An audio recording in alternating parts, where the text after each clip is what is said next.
I am a lawyer. I am an advocate trainee at the Kenya School of Law, admitted to the Advocates Training Program 2024-2025. And I joined the movement majorly because I believed in the cause. We were fighting the system over economic policies that were set to disproportionate the common mwananchi. So that was my motivation. We need a society that works for all of us. We need systems that work. So, yeah.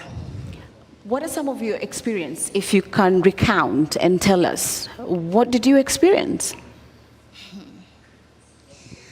Wow, I experienced quite a lot. I was abducted. About 2 or so weeks ago with my partner. And according to our captors, they had been trailing me for about a week before they took me, just waiting for the order to say, okay, now you can take her. And the day before they took me, I moved out of my house temporarily. I went to stay with my partner because I believed I was gonna be safe there. But they found me even there. My phone had been off for like 2 days.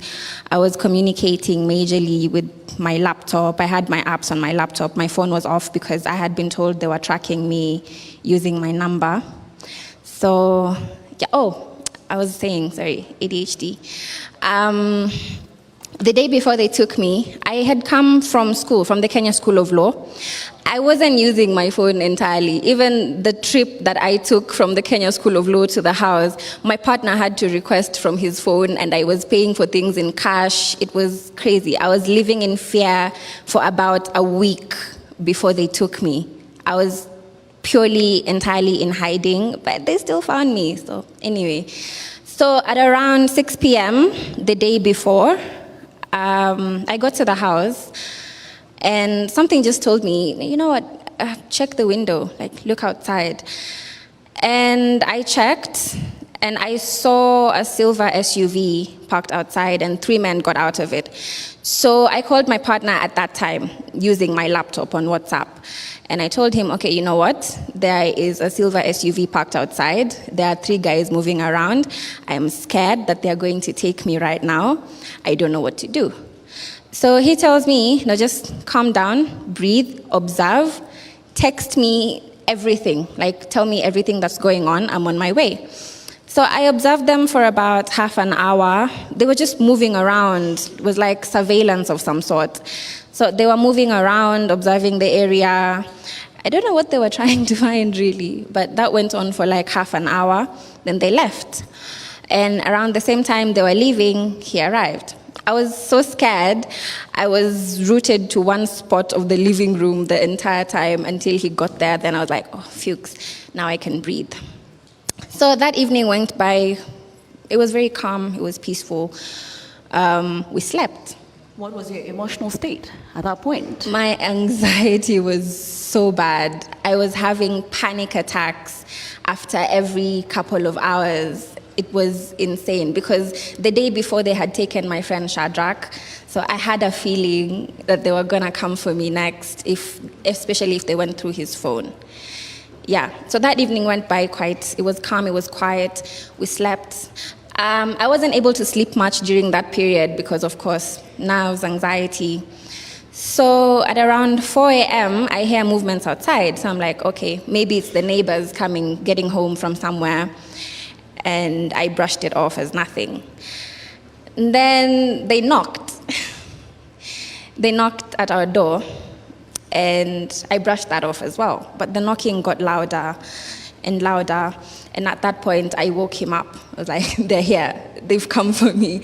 And before that, I had typed out a tweet on my laptop that I was going to send out when they came. It was like, wamenichukua. But I didn't even have time to send that out. Yeah, so I woke him up. I told him, there's someone at the door. So he got up. I'm scared. I'm shaken. It is so loud. They wanted to break down the door at that point.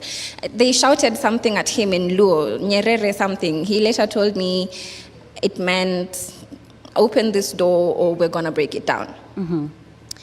So he went to the door. I stayed in the bedroom, scared as hell. I'm still in my nightwear. I was fixed to that spot. I didn't know what to do. He went to the door, he opened it. As soon as he opened it, they put him down. Blindfolded him, tied him up, came in to look for me. They were 7 with guns as big as me. Could you tell their faces? No, I could not. They were wearing baklavas, they were masked up, so I could not see their faces at all. But I could just hear voices. It was just the voices.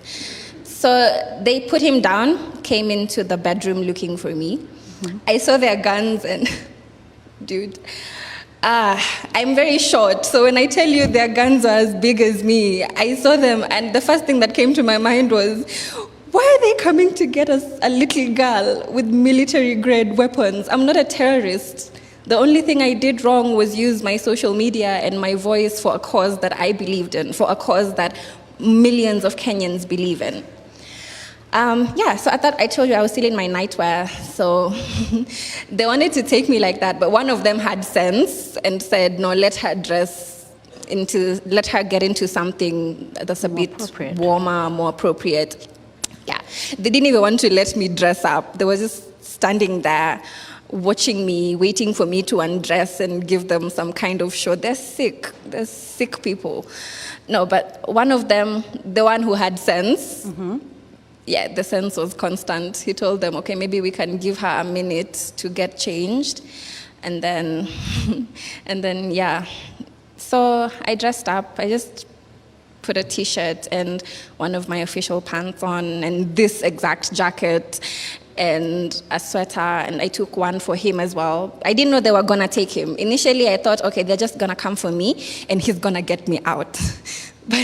But they took him too. So I took a jacket for him and they tied us up, they blindfolded us, and we left. So it took us down the stairs. You blindfolded from the house. From the house. There were instances where they used to take off the blindfold, like if we went to the washroom, which we went to a lot. But yeah, so they took us into the car. I don't even know if we locked the house. I have no idea what happened after that. At that point in my head, I was just like, oh God, shit. Sorry for the colorful language, but that's what was going on in my head. So they put us in the car. I didn't know we were in the same car because later on I was told there were 3. So in my head, I was also thinking, okay, where did they take him? What are they going to do to him? Not my partner.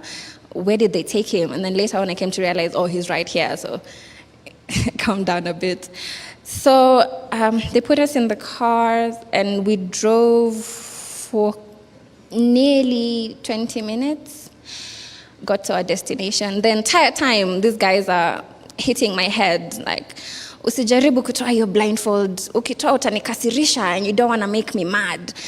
So they're hitting my head and confirming, is this thing on? It was so tight, my head hurt so bad, my ears, it was crazy. So we got there, we sat in the car for about 10 minutes, and the entire time they're like, other guys came and they were like, oh, undo Nadia. Oh, you ndo ringleader. Nkasichana kadogo, haka ndo kana ringlead watu kwenda maandamano. So I'm like, at that time I'm scared. I'm like, miyaki sija ringlead mtu. Sija ringlead mtu. That's all I kept saying. And then they took us inside. It felt like a house. So they took us inside the house and put us in a room. Later I realized there were 2 beds. So my partner was in the other one and I was on the one on the right. Still blindfolded this entire time and tied up. So they left us there for a few minutes. And then I think we were handed over. The people who took us are not the same people who were interrogating us. So we were handed over from one team to another. I'd like to call other guys who are also in the room, Anesti Nyerere and Bill Simani, to also recount on their experience as well, so that we can get the conversation going and it becomes more an engagement. Thank you so much. Let's give him a round of applause, please.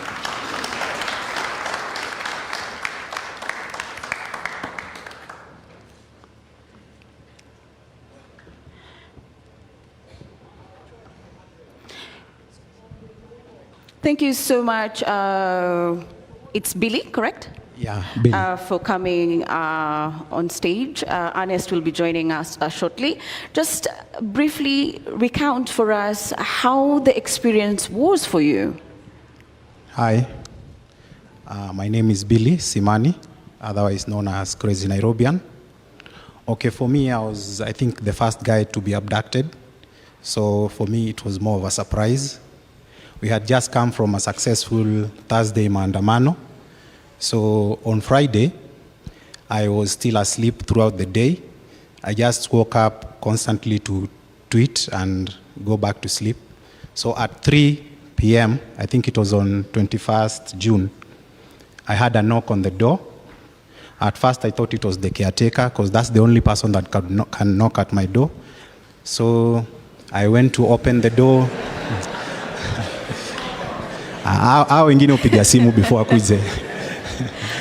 So I was still in my t-shirt and my short. I went to the door, opened it, and I saw it was 4 guys in balaclava. The 5th one was a lady, because she had on a face mask. And the first question they asked me was, Billy? And out of shock, I answered, yes. Na hiyo time yote wameshikilia mlango. So they all rushed in. The first guy ran to the balcony. I think they thought that maybe I would escape. Mm-hmm. Then the second one went to the bedroom. And then the third one, it was this huge guy. He told me to face the wall. Alafu, they told me to sit down. And the next thing I know, I was being slapped with brand new wrist bracelets, yani pingu, nyuma. Alafu, the other guy went from my laptop and my phone. And then they started interrogating me. First, they asked me to open my phone. They wanted me to unlock my phone, but I refused. And then the whole time I was asking, nimefanya nini? Nataka nijue nimefanya nini? And they silenced me with a few rounds of claps, all of them. Oh, wow. And so nika realize this is not usual, because first of all, I was just tweeting normally. I hadn't done anything wrong. And then the other guy went for my t-shirt, the Maandamano t-shirt, it was on my chair. I thought maybe they were taking evidence, but they wanted to use the t-shirt to cover me up. So the whole time I was pleading with them to at least let me put on some pair of trousers, but they refused. And then they asked me the last time, tufungulie simu tafadhali. And I told them, mimi mniambie kwanza mnanishikia nini ndio nijue. They silenced me once again with a few rounds of clap, all of them. And you know I live on the 7th floor. And that's the first time ever since I moved into that building that nimewahi stairs na I think it was a few seconds. Because they were too quick. I couldn't see because walikuwa wameni cover up. The next thing I know, I'm being sandwiched in the back of a car. Mm-hmm. I think there was one guy on my right, the other one on my left. And then we drove around for like 2 hours. So me, in my mind, I knew that I'm being taken out of Nairobi somewhere. And I knew this was it, because first of all, they didn't introduce themselves. Second of all, I've been blindfolded. So the next thing I knew, story yangu imeisha hivyo. So we drove around for like 2 hours. Then they started whispering. And then one of them was asking for directions from someone on the phone. And then they sent him the pin. And then the next thing I know, I'm pulling up to, I don't know, one of them, they stopped the car, they came out. And then one of them was like, ni hapa? Then the others were like, yeah, ni hapa. wakasema sawa, toa hiyo jamaa tumalizane na yeye hapa kwa kahawa tuende kufanya kazi ingine. And I knew that was it. And then the next thing I know, I'm being taken out of the car. I was still in my t-shirt, my short, barefoot, hands tied behind my back. I've been blindfolded. The next thing I know, I'm being taken down the stairs into a room. It was a very cold room. Then they told me to lie on my stomach. They asked they asked my name. I told them Billy Simani. The next thing, they wanted my ID number. The next thing, they asked me where I come from. I think walikuwa wanataka kujua ushago ni wapi. I told them. Then they asked me nimeshikiwa wapi. So I was like, I thought these were the guys that brought me here. So I think those were the other guys that I was handed to who were asking questions. They let me lie on that floor for like an hour. Then after an hour, somebody came. They took me upstairs into, I think it was an interrogation room. Those guys at the interrogation room were a bit friendly. The guys at where I was being held up were a bit rough. So the next thing I know, I'm being sat on a chair, and then one of the guys started asking me questions. They asked me the usual question: what is your name, your ID number, where do you live, your social media handles. They wanted Facebook, Twitter, Instagram, TikTok. And then the next thing they told me was, we are going to ask you questions and you're going to answer us. If you don't, first of all, this is not a police station, so they might not find you, so you have to cooperate. And I was like, this was it. So they wanted to know who was funding these protests. And I told them, no one, it's just the youth. There are people who are coming up and buying water. Some people are coming up and buying t-shirts. Watu wanajitolea tu. Then they told me, the reason why we have brought you here is because tungeongea nawe kwako, ulikuwa kichwa ngumu. First of all, we need you to unlock that phone. And I was like, mimi nataka nijue nimeshikiwa nini. And they told me once more, I'm the one asking the questions. You're going to open this phone because we want to see something. And then I just decided to open the phone for them. I told them the code. They checked. I think they were looking to see if somebody was funding us, and they didn't find anything. So they took me down to where I was being held. I think it was a downstairs.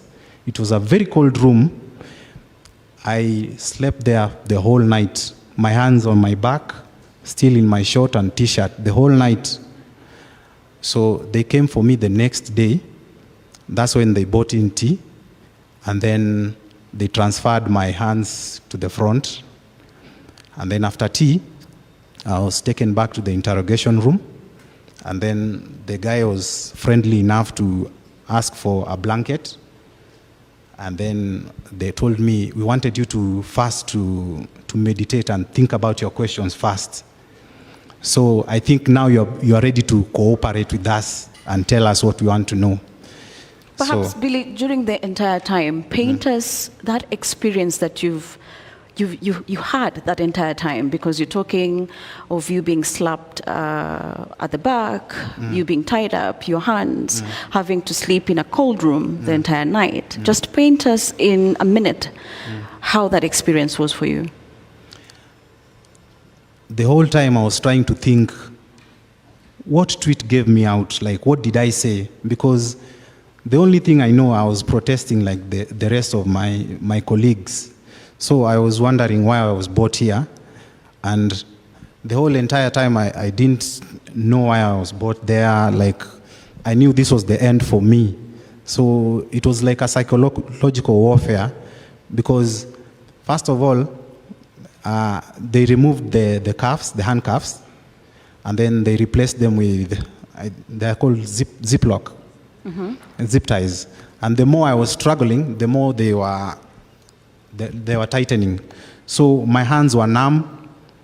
I couldn't sleep the entire time. I was trying to like listen and know where I was, but there was no sound, no nothing. I didn't know if there was anybody in the room. So I wasn't even sure if I was in a police station or what, but I later realized the following day when they transferred the hands to the front, when I had the chance and lifted my blinds, I was in a toilet. I was actually in a toilet, a very small toilet. And that's where I was held the whole night. And then they would occasionally come. And when they came, they announced that they are coming, so I had to face the wall. Then they tightened the blindfolds again. They take me to the interrogation room. I think by that time, people had made enough noise on social media. I was all over, I was in the news, and they were tense at that fast, and they were telling me, your friends think that we have killed you. They are making noise all over. So we are not here to kill you. We are just trying to keep the country at peace. And they told me on Thursday, the